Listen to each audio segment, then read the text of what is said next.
Le zhang est une sorte de canne ou de bâton. Il est l'un des premiers objets à avoir été utilisé par l'homme. Dans la culture traditionnelle chinoise, liée à la santé, les exercices pour l'entretien de la santé, basés sur un bâton, ont une longue histoire. Les premiers récits historiques proviennent des illustrations du Daoyin, déterrées en 1973 dans un tombeau datant de l'époque des Han, sur le site de Mawangdui, près de Changsha dans le Hunan. On peut y voir deux personnages tenant un long bâton selon différentes positions. Ce sont les premiers documents relatifs aux exercices pour la santé à l'aide d'un bâton retrouvés à ce jour. Que cela concerne l'évolution du Wu, exercice primitif pour guérir les maladies et protéger la santé, ou celle des diverses méthodes de préservation de la santé à travers le Qigong, notamment le Daoyin bionique et le Xingqi, on peut constater la longue histoire des exercices réalisés à l'aide d'un bâton. Le Taiji Bang, transmis et pratiqué par Zhao Zhongdao à l'époque moderne, a également hérité de la tradition des exercices du Qigong, réalisés à l'aide d'un bâton. Il correspond à la promotion de la culture traditionnelle chinoise sur la santé et aux demandes populaires diverses en matière de santé. En 2007, le Centre de gestion du Qigong pour la santé, relevant de l'administration nationale chinoise de la culture physique et du sport, a chargé des experts de créer ces exercices basés sur des mouvements réalisés à l'aide d'un bâton et décrits dans les illustrations du Daoyin. Ils ont pour fil conducteur les principes des mouvements du Daoyin, les principes d'inspiration et d'expiration, ainsi que ceux du Xingqi relatés dans les documents historiques. Ils ont été réalisés grâce aux expériences réussies tirées des exercices traditionnels, notamment le Taiji Bang.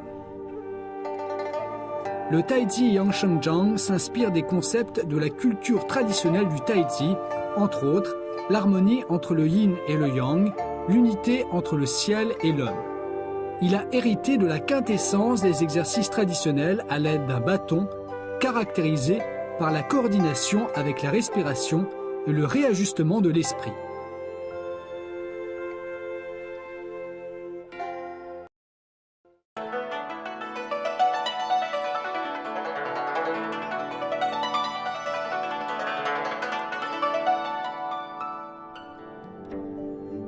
Outre des mouvements souples, doux et continus, alternant dynamisme et immobilisme, ainsi qu'une conception élégante, les exercices présentent les 5 caractéristiques suivantes.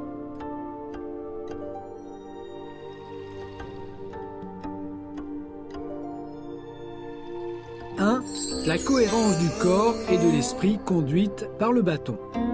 Le Taiji Yangshenjiang a pour idée directrice de se laisser guider par le bâton en vue de conduire le Qi et de le faire circuler et de privilégier la détente de l'esprit, suivie par les mouvements du corps.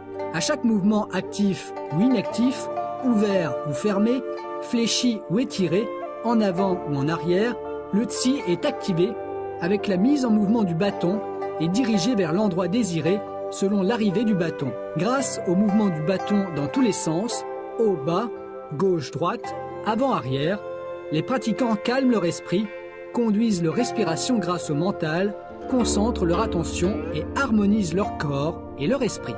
2. Prendre la taille comme axe et harmoniser les mouvements du corps et du bâton. Le Taiji Yangshenjiang met l'accent sur les mouvements de tortillement, de rotation, de fléchissement et d'étirement exécutés dans toutes les directions et basés sur la taille qui agit comme un axe. Ces mouvements entraînent ensuite ceux de l'épine dorsale. La taille abrite les reins qui sont la source de la vie. Les exercices effectués correctement avec la taille, en coordination avec la respiration et le mental, suppléent aux déficiences congénitales et acquises, tonifient le Qi et renforcent la santé.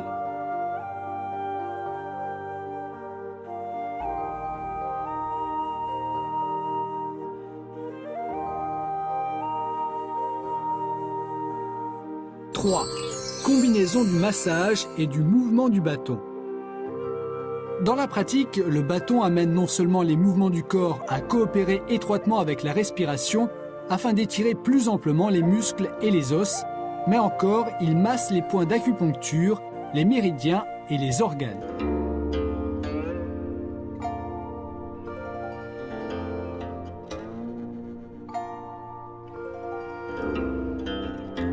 4. Les mouvements du bâton doivent être arqués et se faire dans différentes directions. Les ancêtres chinois pensaient que le ciel est rond et la terre carrée.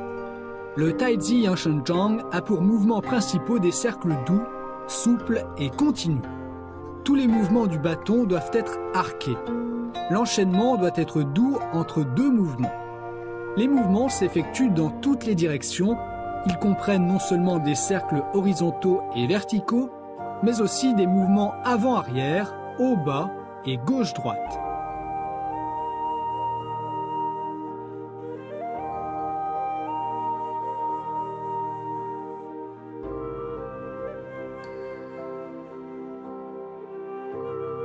« 5.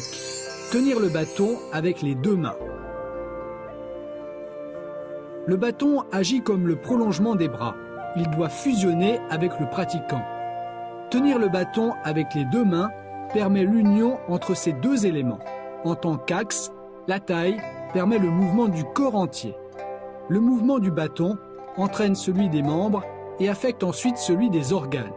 Un mouvement externe appelle un mouvement interne. Ils sont complémentaires et interdépendants.